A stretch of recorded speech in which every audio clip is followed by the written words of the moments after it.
Директорите на државните компании живеат најбогато во Македонија. Првите луѓе на некои од државните предпријатија заработуваат повеќе и од премиерот и од председателот. Премиерот заработува месечно 88.260 денари со 23 години стаж, па по него од владините министри помала плата за 4.000 денари зема министерот за внатрешни работи Оливер Спасовски, во која се пресметани 20% за извршување на функцијата. Вице-премиерите земаат плата од 69 до 73.000 денари во зависност од тоа колку имаат работен стаж, а од останатите министри. Најниска плата има министерот за животна средина Насер Нуредини од скоро 66.000 денари, бидејќи имал само 2 години работен стаж. Најголема државна плата очекувано зема председателот Стево Пендаровски.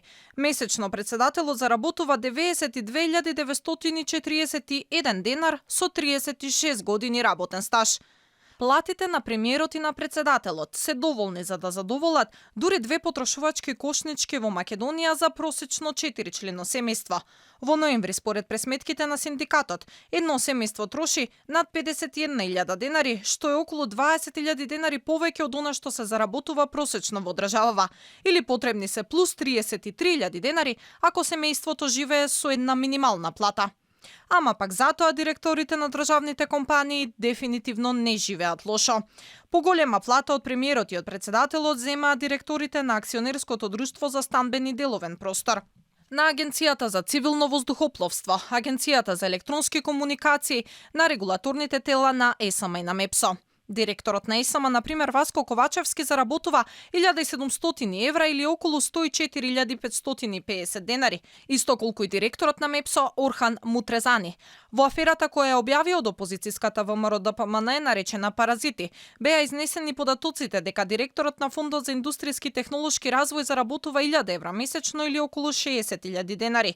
Директорот на Развојната банка пак заработува 2.500 евра плата, а директорот на АЕК над 2.000 евра месечно. Според овие податоци, најбогато живее директорот на Агенцијата за цивилно воздухопловство, кој зема 3.300 евра или над 200.000 денари. Директорите на Македонски железници заработуваат пак над 70.000 денари, иако фирмата е загубар и должи 67 милиони евра. Според анализата на Радио Слободна Европа, најголема просечна бруто плата има во Министерството за надворешни работи, околу 2.000 евра, а најниска во Министерството за политички систем. Во Министерството на Артан Груби до година ќе има 69 вработени повеќе, но вкупната плата ќе се намали од 40.154 на 38.282 денари.